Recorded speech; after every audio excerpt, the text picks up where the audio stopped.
What is up, guys? Jarv here, back today, jumping into Destiny 2. Now, today is Friday, which means our friendly neighborhood trash collector XUR is back. We are in the tower again, and this week we are in the hangar.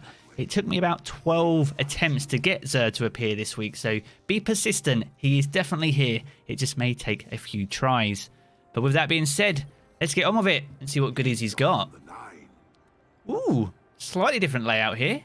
Okay, so we got the exotic Engram as we always do. So if you have an incomplete collection, any missing exotics, be sure to pick this up, as this provides a guaranteed exotic for any that are missing.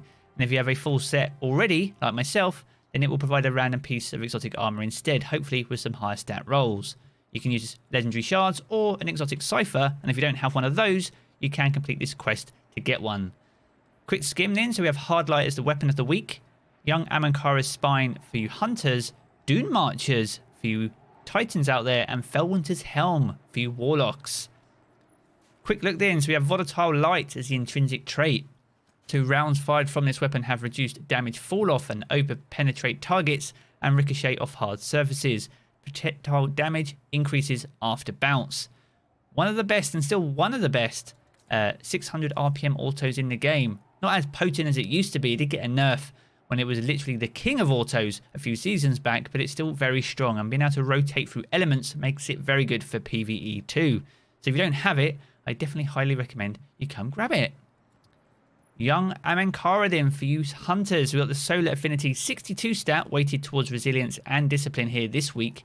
Wish Dragon Teeth is the armor's perk, so it increases trip mine grenade duration and blast radius, and ability damage grants trip mine energy too. Don't see these a great deal. Trip mines don't get used a lot nowadays a great deal, but nevertheless this isn't a terrible roll. 62 is a fairly good stat roll. It's just unfortunate about the distribution, but if you don't actually have these in your collection, they are well worth a shout and have some pretty swanky ornaments too. Dune Marchers, finally for you Titans. I know these have been much requested.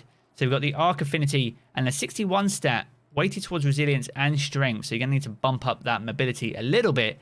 Linear Acuitors is the armor's perk, so it increases your sprint speed. Sprinting builds up a static charge, and after melee attacking an enemy, that charge will chain damage to nearby enemies.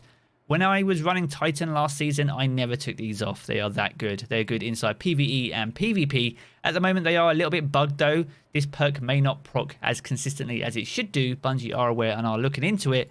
But if you're a Titan and you don't have these, don't sleep on these. Come grab them whilst they're available.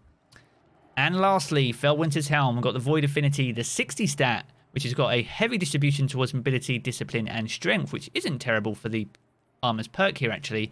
So Warlord's End is the armor's perk. Arc, Solar, and Void melee kills create a burst of energy that weakens nearby enemies. Finishes and kills against more powerful enemies increase the radius of the burst and the length of the weakening effect. Again, a much requested exotic, one that a few people are missing in their collection, and that's not a terrible stat distribution for what this has got to offer. No ornaments just yet, but again, an exotic not worth sleeping on, guys, so be sure to come grab this if you don't have it just yet.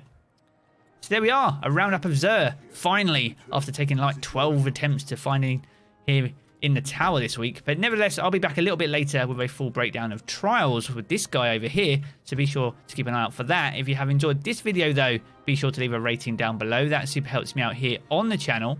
And if you are new here and want to keep up to date with all the latest Destiny 2 content, be sure to hit subscribe as well. I'm going to jump back into the game as always, guys, and I will catch you all again very soon.